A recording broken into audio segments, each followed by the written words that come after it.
नमस्कार। आज हम जिस विषय पर चर्चा करने जा रहे हैं उसकी आज घर घर में बहुत आवश्यकता है और आज का हमारा टॉपिक है द आर्ट ऑफ पेरेंटिंग। इस विषय पर चर्चा करने के लिए हमारे साथ है ब्रह्मा कुमारी सिस्टर लता, जो कि बचपन से ही ब्रह्मा कुमारी संस्था से जुड़ी हुई है और पिछले 17 वर्षों से दिल्ली शक्ति नगर सेवा केंद्र में अपनी सेवाएं दे रही है। सिस्टर, आपका बहुत बहुत स्वागत है। सिस्टर, जैसा कि हम देख रहे हैं कि आजकल की दुनिया में जो पेरेंट्स हैं अपने बच्चों की बहुत केयर करते हैं, ओवर प्रोटेक्टिव होते हैं बच्चों को कहीं जाने नहीं देते, बच्चों को अच्छे लोगों से मिलने देते हैं, बुरे संग में नहीं पड़ने देते। उसके बावजूद हम देखते हैं कि बच्चे बिगड़ते जा रहे हैं। जो भी हम आने वाली जनरेशन आ रही है, हम सब में नोटिस करते हैं कि सभी में वैल्यूज़ बिल्कुल ख़त्म हो चुके हैं। इस प्रॉब्लम का रूट कॉज क्या है? बहुत सुंदर प्रश्न पूछा है, जो आज के टॉपिक के अनुसार ज़रूरी भी है कि जितने भी पेरेंट्स आज बच्चों को पाल रहे हैं, तो जब वो उनके कनेक्शन में आते हैं तो थोड़ा पॉजिटिव हो जाते हैं। मेरा बच्चा अच्छा होना चाहिए, बेस्ट होना चाहिए, उसको कोई बाहर की चीज़ अट्रैक्ट ना कर जाए, कहीं मेरा प्यार उसके प्यार से कम ना हो जाए। इतना तक कि वो बच्चे स्कूल में जाते हैं तो स्कूल से वापस आते समय वो अपने दोस्तों की भी लिस्ट को पूछते हैं, बेटा कौन से स्टैंडर्ड के बच्चों से आप बात करते हैं। आप देखिए, ये एक ऐसा रूट है, एक ऐसा कलम लग रही है बच्चों की, क्योंकि बचपना बहुत सॉफ्ट होता है, बहुत कोमल होता है, और उस कोमल पौधे को जितनी जल्दी अच्छा सपोर्ट दिया जाए वो उतना अच्छा स्ट्रांगली ग्रोथ करता है। लेकिन हमने ये भी देखा है कि कई बार हम उस ग्रोथ को स्ट्रॉन्ग करने के लिए इतना बचाते हैं उसको, जैसे एक पौधे को हम ग्रो करना चाहें और अगर हम सोचें इसको कोई ना खाए तो मैं इसको अपने बेड के पास ही रख लूँ, तो धूप भी प्रॉपर नहीं मिल पाएगी। उसको प्रॉपर धूप चाहिए, प्रॉपर छाया चाहिए, प्रॉपर पानी चाहिए। मैं कहूँ नहीं, मैं अपने ही अनुसार उसको वो दूँ। तो हर पौधे की अपनी डिमांड होती है, हर बीज का अपना एक टाइम होता है ग्रो करने का, हर एक चीज़ की अपनी अपनी एक एफिशिएंसी होती है जिसके थ्रू वो चीज़ अपब्रिंगिंग में आती है। हम मिनरल्स का ध्यान रखते हैं, न्यूट्रिशंस का ध्यान रखते हैं बच्चों का, लेकिन मैं समझती हूँ कि इन सब चीज़ों का ध्यान रखते हुए अगर हम एक मेंटेन रखें बच्चों के बीच में और पेरेंट्स के बीच में रिलेशन का जो गैप होना चाहिए, क्योंकि मेरा जब हम कहते हैं ना तो हम उस पर होल्ड रखना शुरू कर देते हैं। लाइक मेरा मोबाइल, मेरा पेन, देन अगर मैंने कभी देख लिया कि मेरे पेन को आपने ले लिया तो एकदम रिएक्ट करूँगी, ये पेन मेरे से पूछा क्यों नहीं आपने, किससे पूछ के उठाया। तो वो जो रिएक्शन है ना, ऐसे हम बच्चों पर जब करते हैं तो बच्चा इमीडिएटली उस चीज़ को सीखता है। अब आप देखिए, हम छोटे बच्चे को इमीडिएट रिएक्ट करना सिखा रहे हैं और फिर हम कहते हैं मैंने इसकी अपब्रिंगिंग में कोई कमी नहीं छोड़ी, मैंने बच्चों को ध्यान दिया, मैंने कॉन्वेंट स्कूल में पढ़ाया, मैंने अच्छा सर्कल रखा उसका, अच्छे प्रोमिनेंट पर्सनालिटीज़ के बीच में इसको आने जाने दिया और हर प्रकार का उसका ध्यान रखा। पता नहीं बच्चा ऐसी लैंग्वेज कैसे बोलता है। मैं समझती हूँ कई बार हम ही रफली इस शब्दों को बोल देते हैं, तो पेरेंट्स बच्चों को दोष देने से पहले मैं समझती हूँ थोड़ा सा हम अगर अंदर जाकर खुद को पेशेंसली चेक करें और थोड़ा सा रिलेशन में गैप करें। ठीक है, बच्चा मेरा है, जिम्मेवार मैं हूँ, लेकिन मैं हूँ जिम्मेवार कहकर टोटल प्रेशर मैं ले लूँ। मेरे को बहुत अच्छा एग्जाम्पल याद आ रहा है, हम एक गार्डन के एरिया में हैं तो मुझे वो फील आ रही है। एक पौधा होता है जिसको छुई मुई का पौधा कहते हैं, आपने सुना होगा। हम जब उस छुई मुई के पौधे के नज़दीक जाते हैं, पास जाते हैं, टच करते हैं, वो मुरझा जाता है। इसी तरह से जितना जितना उसके दूर जाएंगे वो अपने टाइम पर खुलता है, अपने टाइम पर बंद होता है। बच्चे भी एक छुई मुई के पौधे की तरह हैं, कुछ समय तक रहते हैं। हम जितना नज़दीक जाते हैं तो अच्छा कर, तुझे ये करना चाहिए, आपको बेस्ट देना चाहिए। कोई भी स्कूल में 80 बच्चे बढ़ रहे हैं तो 80 के 80 तो 100% फर्स्ट मार्क्स में नहीं आएंगे, हम जानते हैं। कई बार पेरेंट्स अच्छा बच्चा बनाने के बजाय अच्छा पोजीशन वाला बच्चा बनाने में लगे रहते हैं। ये भी एक कारण है इस भागदौड़ की ज़िंदगी में बच्चे की अपब्रिंगिंग में थोड़ी सी कमी आ जाती है। बहुत अच्छा सिस्टर, आपने बताया कि बच्चे को अट्रैक्ट करने की बात करी आपने, लेकिन आज हम देखते हैं कि घर में कितने भी अच्छे व्यंजन क्यों ना बने हो, लेकिन बच्चों को बाहर का ही खाना पसंद आता है। तो इसका रीज़न क्या है? लेकिन इस बात को मैं फिर पेरेंट्स के पास आऊँगी, क्योंकि रूट जो है वो वही है। कई बार ऐसा होता है कि पेरेंट्स को भी मन में होता है कि हम इतना कमा रहे हैं, हम इतना पैसा खर्च कर रहे हैं, तो क्यों ना हम बाहर खाएं, हम कुछ अच्छा खाएं, कुछ अच्छा लें। और वैसे भी आप ही मुझे बताइए कि घर में कभी कोई पार्टी नाम ऑर्गेनाइज होता है या डिस्कशन में भी ये शब्द आता है कि चलो आज कुछ पार्टी करते हैं या आज एक संडे है, तो सब बड़े खुश हो जाते हैं। नहीं, इमीडिएट थॉट कौन सा आता है, क्या खाएं? क्या सब्जी रोटी का ख्याल आता है? नहीं आता ना। इट मीन्स हम बच्चे को शुरू से सुना रहे हैं, बेटा आज कुछ अच्छा करेंगे, मतलब कुछ अच्छा खाएंगे। तो अच्छा क्या, हम आज पिज़्ज़ा ऑर्डर कर लेते हैं, आज बर्गर ऑर्डर कर लेते हैं, आज चलो कुछ ऐसा कोल्ड ड्रिंक सॉफ्ट ड्रिंक कुछ ऐसा खोलते हैं। तो बच्चे के माइंड में फीड क्या हो गया, कुछ अच्छा माना, दिस वन इज अच्छा, कुछ स्पेशल माना, आज ओकेजन है, आज मामा पापा का बर्थडे है, तो हमें रोटी सब्जी नहीं खानी है, आज हमने कुछ छोले भटूरे कुछ अच्छी चीज़ खानी है। तो जब हमने बच्चे को फीड ही यही किया है, तो हम फिर उससे रिस्पॉन्स क्या चाह रहे हैं कि वो रोटी खाए, वो चाहता है मैं कुछ अच्छा खाऊं। तो अच्छा तो आप ही ने दिया है ना उसके दिमाग में। आप ये कह सकते हैं कि हाँ बच्चे ऐसी भी चीज़ें हैं, लेकिन ठीक है, जो रेगुलर रूटीन जो healthy nutrition point of view से है वो हमारी रोटी सब्जी दाल चावल, इन सब चीज़ों में भी प्रोटीन्स हैं। और रियली आजकल स्कूल बहुत अच्छा हो गए हैं, टीचर्स भी अच्छा वर्क कर रही हैं इस पर, जो बच्चों को ऐसे सेशंस सिखाते हैं जिसमें मालूम पड़े कौन कौन सी चीज़ें जंक फूड कहलाती है, कौन सी चीज़ें न्यूट्रिशंस वाली कहलाती हैं। जब हम उन बातों को सुनते हैं तो भी हम बच्चों को नरिश कर पाते हैं कि बेटा क्या राइट है क्या रॉन्ग है। तो हमारे आज के टाइम पे टीचर्स भी बहुत एक्सपेंसिव है, देखा जाए तो स्कूल्स बच्चों के बहुत अच्छे हैं, पेरेंट्स बहुत बच्चे केयर करते हैं, फिर हमारी रिलेशनशिप टूटने का क्या? पेरेंट्स हम बहुत अच्छे हैं, मैं मानती हूँ पेरेंट्स की गलती नहीं है कि हर पेरेंट्स अपने बच्चे को अच्छा ही बनाना चाहते हैं और अपनी जगह भी अच्छे ही होते हैं, राइट होते हैं। लेकिन क्यों आज बच्चा अपना रिलेशन तोड़ना चाहता है, अलग रहना चाहता है, या माता पिता की इंटरफेरेंस नहीं चाहता है, या हॉस्टल लाइफ ज़्यादा पसंद करता है? द मेन रीज़न इज़ हम शुरू से ही बच्चे को ये सिखा रहे हैं ब्लेम दूसरे पर रखो, खुद पर नहीं। मैं बहुत अच्छा एग्जाम्पल अपने पर्सनल बचपन से लेती हूँ। कई बार ऐसा होता था, हम देखते थे बच्चा चलते चलते गिर जाता था सड़क पर, तो हम इमीडिएटली उसको क्या कहते हैं, क्या हुआ, आपको चोट लग गई, किसने मारा, इसने मारा, चलो इसको हब कर दो। तो बच्चे को हम उसका हाथ लेकर हम ऐसे कराते हैं, हब कर दो।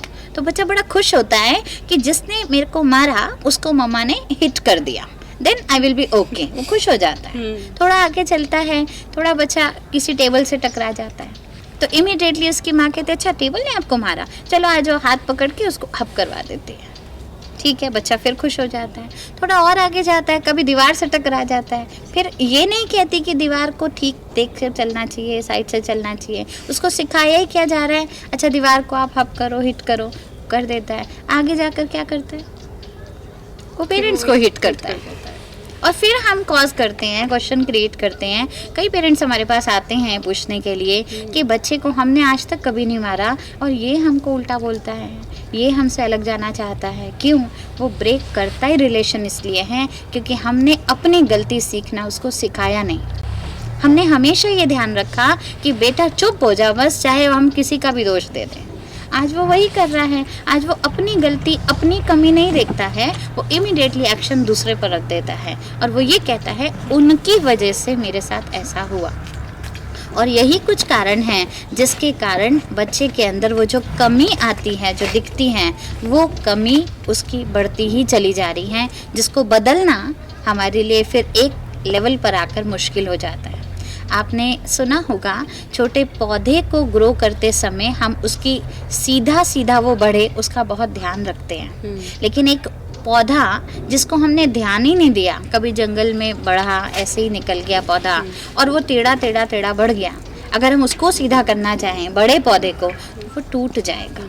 ऐसा ही होता है, रिश्ते को हम शुरुआत में नहीं ठीक करते, शुरुआत में करेक्ट नहीं करते, और जब वो रिश्ता एक मजबूती ले लेता है, एक शेप ले लेता है, उसके बाद हम उसको सीधा करने की कोशिश करें, तो मैं नहीं समझती कि वो ठीक रहेगा। एक टाइम आकर वो टूट जाता है, और टूटना उसके लिए ईजी लगता है। रिश्ते के टूटने की आपने बात कही, तो क्या कारण हो सकते हैं? जैसे कि हम पति पत्नी के रिलेशनशिप की बात करें जी, तो क्या रीजंस हो सकते हैं कि एक रिलेशनशिप टूटे? मुझे ऐसा लगता है कि रिलेशनशिप टूटने का मुख्य जो मुद्दा है वो ये है कि आज की भाग दौड़ की ज़िंदगी, जिसको हम आज का समय ले रहे हैं अगर, तो उसमें एक दूसरे के लिए टाइम नहीं है। जो मैं कहती हूँ, जो एक लव होता है फैमिली बनाने से पहले, हस्बैंड वाइफ में जो लव होता है, वो धीरे धीरे धीरे हमारा कॉन्शियस हमारी जो चली जाती है, वो एक फैमिली क्रिएट करने में चली जाती है, फैमिली को अच्छा बनाने में चली जाती हैं। लोग क्या कहेंगे, स्टेटस क्या कहेगा, मेरा पहनावा क्या कहेगा, हमारा मोस्ट ऑफ द टाइम हम वहाँ इन्वॉल्व करते हैं, जिसके कारण हम एक दूसरे को, पति पत्नी एक दूसरे को एज अ मदर फादर भी, जो क्वांटिटी का क्वालिटी ऑफ टाइम होता है वो नहीं दे पाते हैं। मिलते हैं, ऐसा नहीं है नहीं मिलते, फिर कहते हैं, कई इमीडिएटली आंसर यही करते हैं कि पैसा नहीं कमाएंगे तो एक दूसरे के पास बैठकर हम करेंगे भी क्या।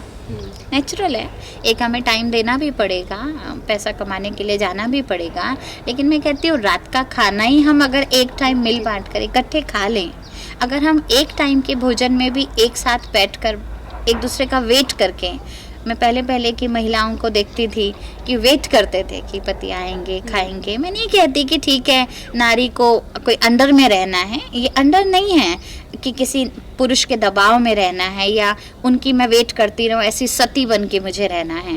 लेकिन मैं इसको कहूँगी ये एक रिलेशन निभाने का तरीका है, ये एक प्यार है। क्यों माँ भी बच्चे का इंतज़ार करती थी, बच्चा खा लें। मेरे से बहुत अच्छा एक लाइन मैंने किसी की कहीं सुनी थी, कहते हैं अब्दुल कलाम जी से पूछा गया था कि बर्थडे का मतलब क्या होता है। अब्दुल कलाम जी ने बहुत अच्छा उत्तर दिया, बर्थडे वो टाइम होता है जब एक बच्चा रोता है और माँ हंसती है, लेकिन वो एक ही दिन होता है जीवन में। उसके बाद फिर वो दिन ऐसा कभी आने की कोशिश नहीं करने देती कि मेरा बच्चा रोए और मैं उस पर हंसूं।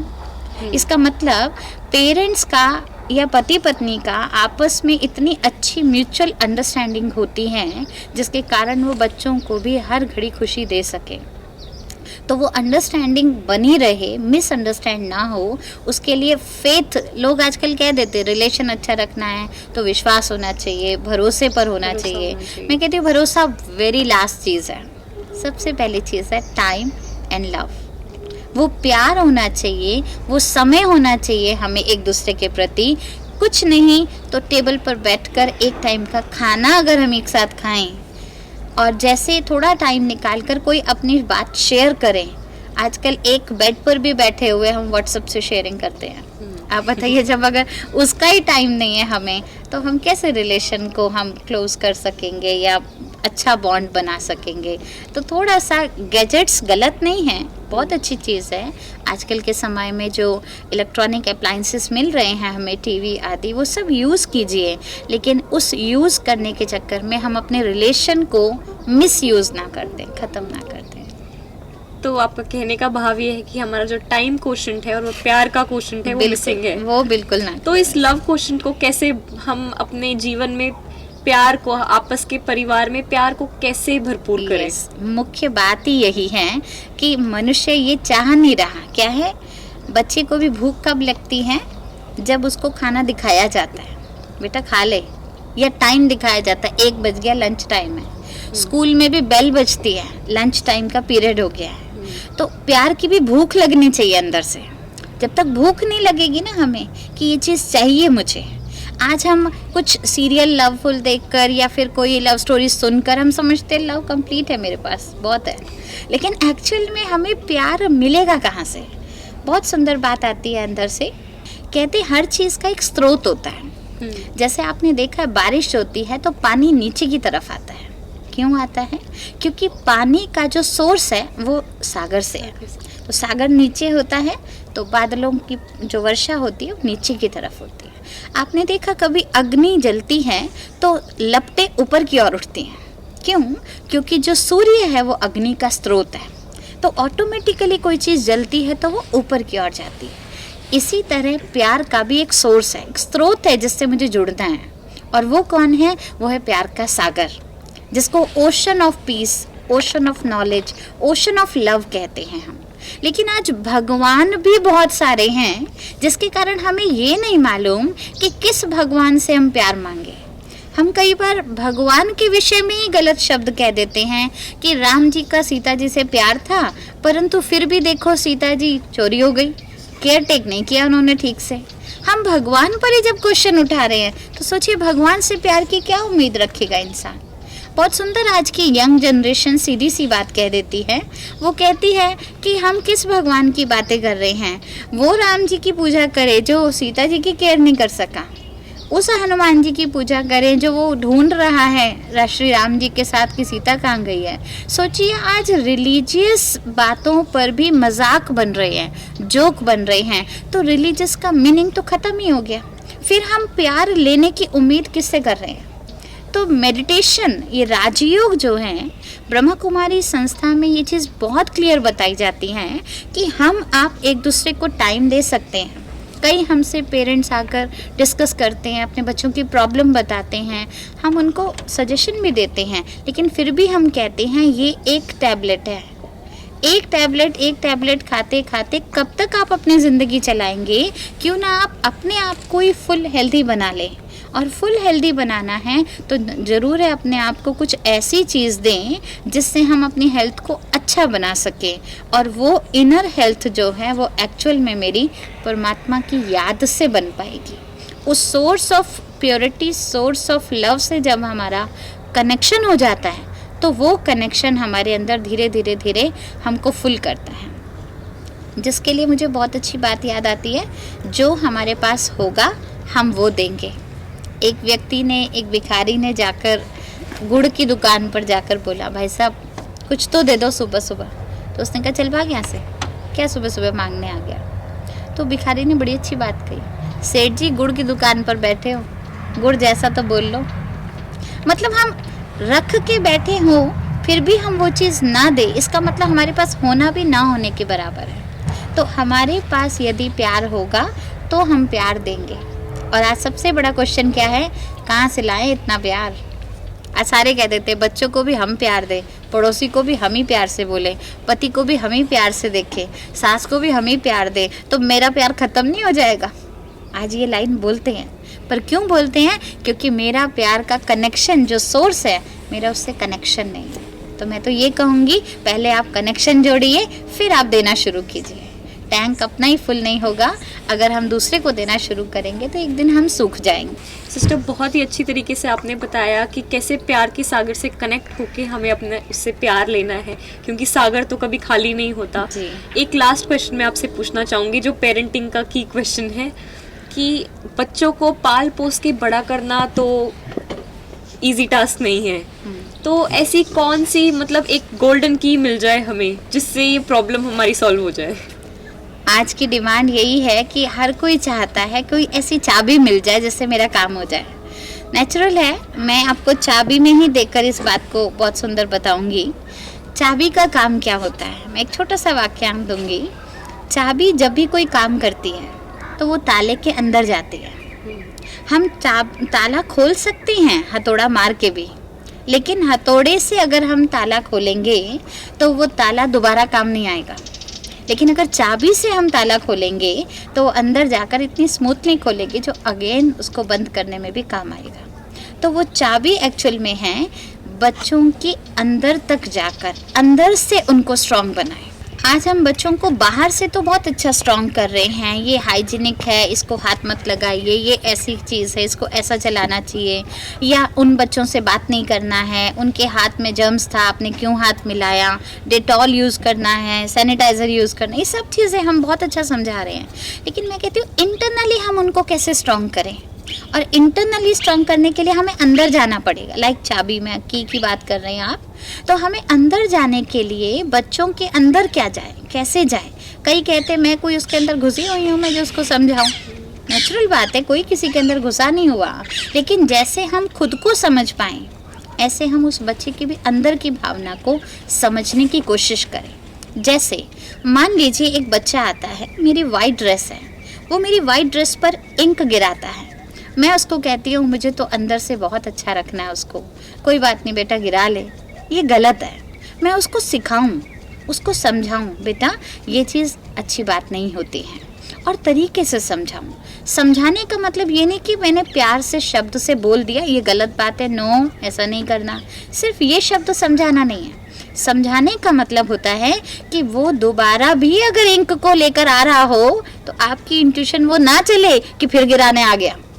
कई बार ये करते हैं पेरेंट्स, कई बार हमारे साथ होता है, उसने एक ग्लास तोड़ दिया ना, वो दोबारा ग्लास की तरफ जाता है तो कहते हैं हाथ मत लगाना, तो हम इमीडिएट हम ही रिएक्ट कर रहे हैं। तो सोचिए इंटरनली मैं उसको क्या थॉट दे रही हूँ, एक ग्लास गिराया है, दूसरा भी गिराएगा, तीसरा भी गिराएगा, 6 और गिराएगा, तो आगे से कांच की चीज़ उससे दूर रखनी है। तो बच्चे के माइंड में भी क्या आ जाता है कि कांच की चीज़ मैं हैंडल नहीं कर सकता। अब बताइए मैंने उसको इंटरनली स्ट्रॉन्ग किया या मैंने उसको इंटरनली वीक कर दिया? एक्चुअली मैंने वीक किया। तो ऐसी छोटी छोटी बातें जो हम एक माइंडसेट बना लेते हैं किसी के प्रति, वो माइंडसेट थोड़ा चेंज करें, और वही हमारे इस विश्वविद्यालय का लक्ष्य है। हम यहाँ जो भी ज्ञान सुनाते हैं, परमात्मा जब हमको ज्ञान देते हैं तो कभी भी कोई भी आत्मा, अच्छी से अच्छी डिप्रेस्ड आत्मा भी हमारे पास आती है ना, हम उनको ये नहीं कहते कि आप ये ज्ञान सुनने के लायक नहीं हैं, कभी नहीं कहते। कैसी भी आत्माएं, हम कहते आइए सुनिए, क्योंकि सुनेंगे तो शायद लायक है नहीं है, अपने को चेक कर पाएंगे। मैं पहला ही विज़न उसके लिए ऐसा बना लूँ, फिर मैं ऊपर से 1 घंटा ज्ञान दे दूँ, वो ज्ञान काम नहीं करने वाला। ज़रूरत है मेरे को जो बेस में उसका तैयार कर रही हूँ वो स्ट्रांगली तैयार करो। तो अगर आप एक बच्चे को अच्छा आर्ट देना चाहते हैं, अच्छी लाइफ देना चाहते हैं, तो शॉर्ट में एक गोल्डन की बोलूँगी, उसके लिए विज़न अच्छा बनाना शुरू कर दीजिए। मेरा बच्चा पहले के ज़माने में कहते थे राजा बच्चा है, आजकल नहीं कहते ये शब्द, आजकल कहते बड़ा नॉटी हो गया है, बहुत शरारत करता है, और समझते हम अच्छा बता रहे हैं। शुरू कीजिए ये कह देना कि मेरा बच्चा राजा बच्चा है, अच्छा है, एक्यूरेट है, इंटेलिजेंट है। हम जब उस शब्दों से उसको नरिश करेंगे ना, तो आपका बच्चा अगर कहीं गलत जा भी रहा है तो माँ के किए हुए बोले हुए शब्द और माँ के टिप्स से दी हुई पालना, ये हैंड्स की जो एनर्जी हैं वो दोनों काम करके गोल्डन काम करेगी, एक अच्छा रिजल्ट उसके सामने ले पाएगी। अगर ऐसी पेरेंटिंग शुरू हो जाए ना, तो मैं नहीं समझती ऐसे लेक्चर्स की कभी ज़रूरत पड़ेगी, और हर घर में हर माँ अपने बच्चों पर वो नाज रख सकेगी। Thank you very much sister. आपने बहुत ही अच्छे अच्छे गोल्डन टिप्स दिए जो आई थिंक हर पेरेंट के काम आएगा, और हर पेरेंट को एक विज़न बनाने के लिए आपने कहा कि एक विज़न बनाओ कि मेरा बेटा राजा बेटा जैसे आपने कहा, तो इससे ज़रूर हमारे पेरेंट्स को बहुत ही अच्छी सीख मिली होगी। Thank you sister. Thank you very much. तो जैसे कि हमने देखा आज कि हर रिलेशनशिप में टाइम को भरने की ज़रूरत है, वैल्यूज़ को भरने की ज़रूरत है, प्यार को भरने की ज़रूरत है, और उस प्यार को ले कहाँ से? स्वयं परमात्मा से भरे, क्योंकि वो प्यार का सागर है। उस प्यार के सागर से प्यार भरकर अपने परिवार में बांटे, अपने बच्चों में बांटे, और अपने बच्चों पेरेंटिंग का गोल्डन रूल जो हमने आज सीखा वो है रिलेशनशिप में इंटरनल पूरा घुसना, उसमें जाना, उनके लिए अच्छा विजन क्रिएट करना, सिर्फ अच्छा बोलना नहीं बल्कि अच्छा सोचना भी। तो आज के कार्यक्रम को हम यहीं समाप्त करते हैं। धन्यवाद।